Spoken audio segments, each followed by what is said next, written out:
asked to do that yet, but he said he wouldn't rule it out. He said he'd, quote, look at the facts, noting he and Combs used to have a friendly relationship, but the two haven't spoken in years. He used to really like me a lot. He said, if I determine that somebody has been mistreated by the government, I would absolutely consider a pardon. The courtroom is packed with reporters and legal experts. Diddy's trial is already under heavy scrutiny when suddenly Trump steps in. Some say it's a virtual appearance. Others claim it's just a statement. Out of nowhere, he suggests a pardon. The room is stunned. Everyone wonders why now. The Apprentice, you mentioned once in 2012 that Diddy was a good friend of yours back then. He has since found himself in some very serious legal trouble. Yeah, that's true. Would you ever consider pardoning him?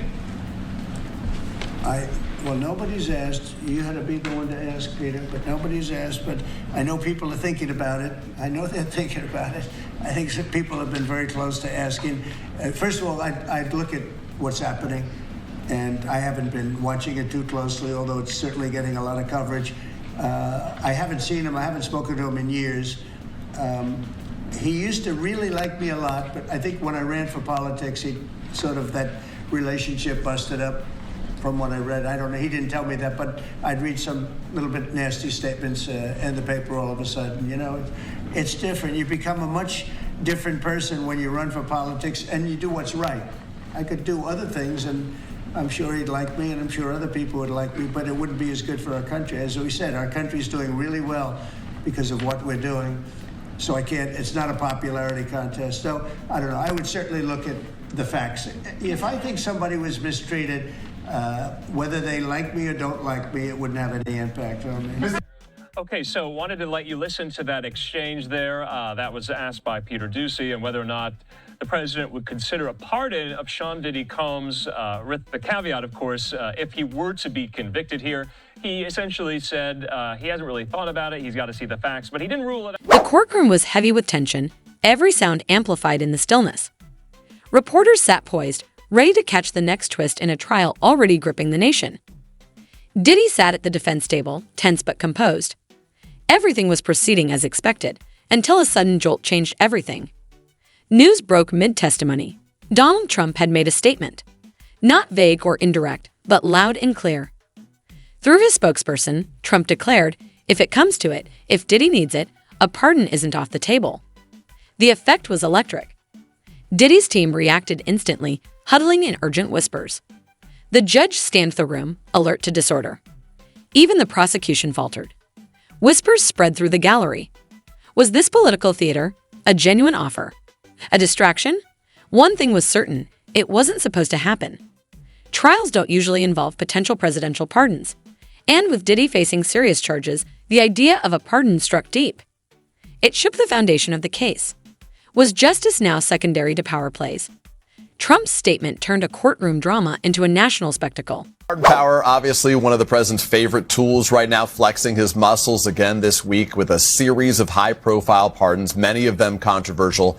President Trump just yesterday was asked if he would consider pardoning Sean Diddy Combs if he's found guilty of racketeering and sex trafficking. What did the president say? Yeah, Peter, the president said he hasn't been asked to do that yet, but he said he wouldn't rule it out. He said he'd, quote, look at the facts, noting he and Combs used to have a friendly relationship, but the two haven't spoken in years. Combs, of course, has not been convicted, but he is facing trial right now for charges that could lead to life in prison, including sex trafficking. That is so interesting because if there are Trump supporters and he makes an insinuation even that the government has overreached, say, in racketeering, they might buy into it just because they're Trump supporters. But it is his government now, right? It's his Justice Department. So it's his prosecutors who are prosecuting this one now. No, they did not initiate this case. But in other cases that they did not initiate, like the Eric Adams prosecution, when his DOJ came in, they kneecapped that one. They had it dismissed. This one, Jay Clayton and that the prosecutors from that district went forward. So, that's his DOJ. They had to at least approve the trial, I would assume. I don't think Pam Bondi just let this happen without knowing. So, I think it's just President Trump doing what he does often, which is just speak off the cuff. It works well for him. But I think that's all that was. I don't think there's really too much to it. I'm pretty sure no one has approached him. Yet you said they're close to it. I heard you say that, and Trump insinuated that too. Yes, you did, or a little bit. No, earlier. I said that's what he was saying. They're close to it. Well, what does that mean? But they're close to it. I don't know if they're close to it, Harvey. I really don't. I wouldn't. I have no information. There's a guy on the right that might be able to help us, but he can't help us. That's what I'm thinking. Hey, You'll Mark. get in trouble. Mark, I know, Mark. This is a political and not a legal issue. So can we go back to 23.1 for a second? Why is it in New York? Nobody, I mean, what are you going to do? You're going to get me into talking about politics. It's crazy. I could say quite a bit about this for a variety of reasons, but I'm going to just, in deference to his honor, in deference to my firstborn, who I love dearly, I'm going to return to asking Joe what he thinks about 23.1 and why it hasn't been challenged. I don't know. It should be challenged. There's no practical basis for it, and here especially. So I don't know the answer to that, Mark. I really don't, and it should be challenged. But it's crazy. But you're doing the right thing, obviously, because you want to make sure that you don't ruffle any feathers. And your daughter, by the way, your daughter's a terrific lawyer. Tenny is. I'm very impressed. There's people who are children of great lawyers who become lawyers, and it's not the same. Boy, you and I know exactly. I'm sure we're reading each other's minds right now, but I that's why I take that as high praise for her. So I appreciate. No, she is. She's something else. I'm very impressed with her. That opening was phenomenal. And that's my opening summations and cross is my daily bread. It's what I love and it's what I study and what I really I think I perfected it.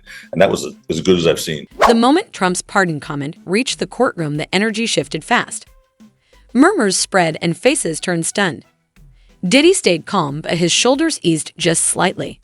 His lawyers leaned in, whispering quickly. Across the aisle, the prosecution looked shaken. The judge called for order, voice sharp, gavel loud. Silence returned, but tension filled the room. The trial had changed, and everyone felt it. That he hasn't been asked formally, but it sounds like he said people were sniffing around about possibly doing this. And then in the end, he said, if I determine that somebody has been mistreated by the government, I would absolutely consider a pardon. So, Mark, you were right in the middle of the Hunter Biden pardon. I know this. And you knew about it long before it broke, is my recon. So you know something about this or not. You are, in some way associated with the lawyers, and one of whom is your daughter on the Diddy side. Has there been an overture? Because now that I start thinking about it, with the Chrisleys and all these other people, this is not the craziest thing, even though it seems pretty crazy. Has there been any outreach? Joe, I've got a question for you. Suck me into a 23.1 here. I have a question, Joe. I don't understand. You practice in New York, famously practice in New York, and condolences. I think Bernie Kerik died today, and I think you were very close to him, at least at one point. I haven't talked to you about it. If you were, and I think you were, I have my condolences. I don't understand. And Harvey and I talked about this for 2 podcasts, and he slammed me the first time, and then the listeners slammed him. So I already did the reason, my kind of analysis as to why it's unconstitutional. What is perplexing to me is it was re-upped, meaning they once again had this local rule 23.1. And one of the comments was the dearth or some language like that about any case decisions, meaning nobody has challenged this. Why has nobody challenged 23.1 in New York? You guys aren't shrinking violence. I don't understand. I'm going to object. I asked a question, and you just simply ignored my question. You went so far off your question, Harvey. I don't even remember what your question was. Okay, so hold on. So then I'll address. Good job, Mark. I'm sorry, Mark, but you can't. You're just ignoring me. We'll come around to you first. Let's Joe, can you answer my question? Do you think, because here's what I'm thinking, that he has as much as said, Diddy started taking shots at me when I started running for office, and he used to like me a lot. And the way things are feeling with the backdrop, if Diddy starts to like him again a lot, that this could be his safety net. Am I crazy here? You're not crazy. I mean, look, it's clear from the president's words, and I know how he speaks, I decipher the code.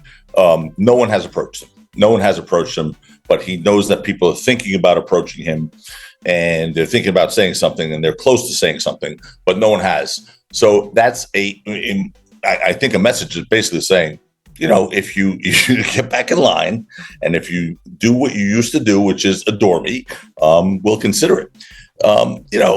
Whatever. He's got to have people around him that are going to look. Ultimately, the one thing about President Trump, he makes the final call, no matter what. His advisors are just that, advisors. They're not people who make ultimate decisions, but people will advise him on that. It wouldn't be a popular case if a jury convicts here to do that. But here's the thing: if I'm Diddy and I'm Diddy's lawyers, and Tenny and Mark Ignifilo and the crew, this is the last thing I want to hear. This is the last thing I want out before, in the press with the jury, because God forbid a jury is like, oh, so even if we convict him, he's going to get off anyway. Oh, all right. Well, then it's not that big of a deal. He's not going to spend life in prison. He's going to get a pardon, but we're going to convict him anyway because he's proven to be a bad guy. He's proven to be unlikable. He's proven to have done some horrific things. If at the end of the day, he's not going to spend life in jail anyway, because, Outside the courtroom, Trump's statement became the center of fierce debate. Legal experts and political commentators jumped in, some calling it a bold move, others calling it a dangerous interference. Supporters said it was within his rights as a former president, a show of loyalty, not bound by legal formality. To them, it was a message of influence, a way to connect with powerful figures and communities. Critics saw it differently, calling it reckless and harmful to the justice system. Legal analyst Jeff Rosenthal warned it blurred the line between fair trials and celebrity power. Questions quickly followed: could this comment sway public perception or even the jury? Even trained legal professionals aren't immune to outside pressure. For Diddy's team, the moment might support their claims of a politicized trial. But experts like Tanya Hill reminded everyone that pardons are not simple, especially mid-trial and without a conviction. She warned that such moves risk undermining due process. Trump's comment brought attention, but not the helpful kind. History shows outside influence often derails legal proceedings, not saves them. Whether Trump's words will help or hurt Diddy remains unclear, but one thing is certain: the courtroom is no longer the only place this trial is unfolding. You're complaining that nobody's challenged it. You could challenge it. Why don't you challenge it? If Tenny was not involved, I would, and I would do it. He's right, Harvey. He's right, Harvey. He's right. I mean, I'm not going to do it with my daughter in the headlights. It just wouldn't. I mean, it's already. I've already quipped sometimes when I wish I had taken it back. But Joe, I have another question for you along those lines. Harvey's not going to jump into the middle of this again and try and shut me down when I ask the question. Haven't you always thought that, and I've made this argument, I want to hear if you think I'm on the line, that I always talk about the genesis of these, I don't 23.1 isn't necessarily a gag order, but it's this idea in recent years. Which are unconstitutional, by the way. Right, exactly. And in recent years, it's always of the defense. But the genesis is Shepard versus Maxwell, which F.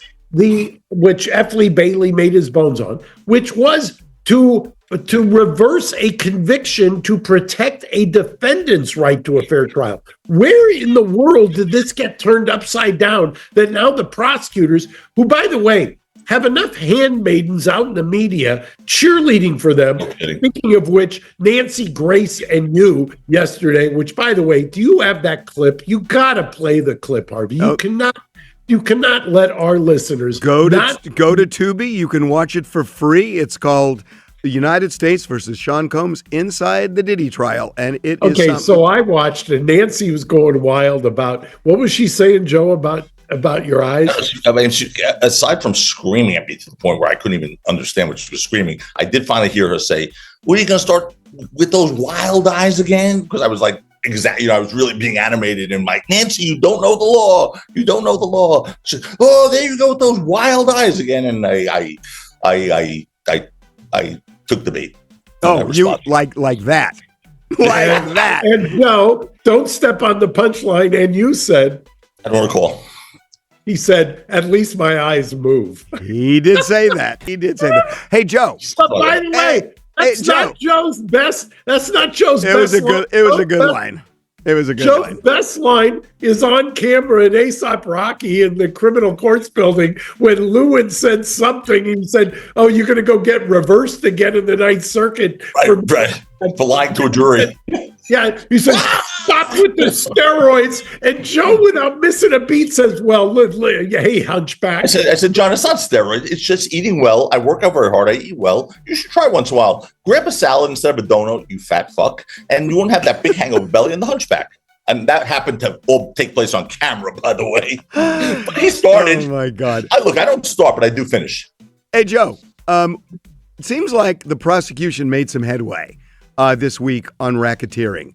That you look at Diddy and you start hearing about arson and kidnapping, especially from Capricorn Clark, where she is talking about, threatened to end up in the East River, that Diddy goes wild when he finds out that she used to work with Suge Knight, takes her to a vacant building for 5 days, gives her a lie detector, with all of his associates.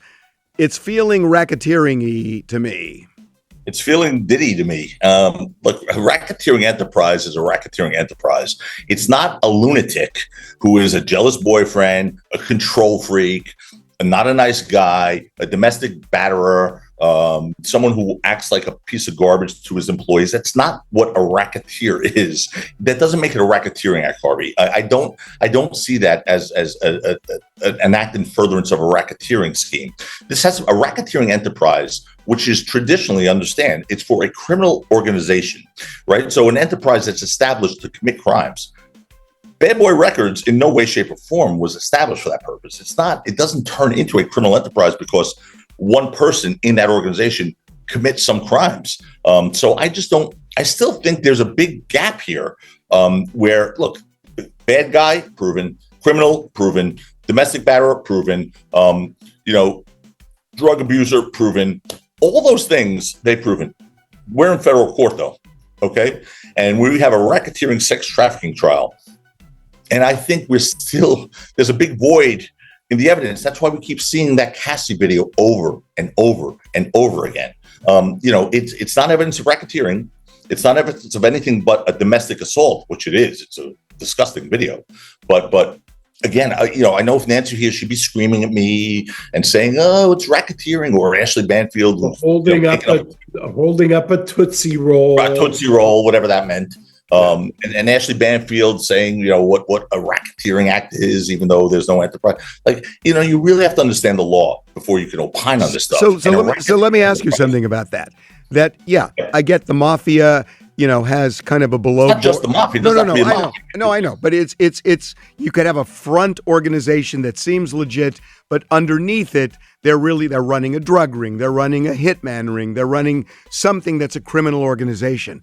But at a point, could a jury say, look, it's not a specific crime organization, to sell drugs or guns or hit people or do hits on people, but he is using Bad Boy and all of the people under him in Bad Boy to commit crimes, that Bad Boy is being used for Diddy to always get his way no matter what it takes. If they look at Bad Boy that way, if they look at it like it is just a tool of Diddy's to get what he wants at all costs and violate the law. In both Hollywood and political circles, this is seen as another case of justice colliding with influence. The bigger questions now loom: could this reshape how public figures engage with trials? Is celebrity power going to play an even louder role in courtrooms? For now, Diddy's trial sits in a storm of speculation with more questions than answers. Trump's sudden comment has cast a long shadow over the case-stirring debate and complicating the legal path ahead. The mention of a pardon has blurred boundaries, fueling controversy and drawing public attention into the heart of the courtroom. One thing is clear: the drama is far from over. What do you think? Was this a smart, calculated move or an impulsive misstep? Let us know in the comments and stay tuned. This story is only getting started.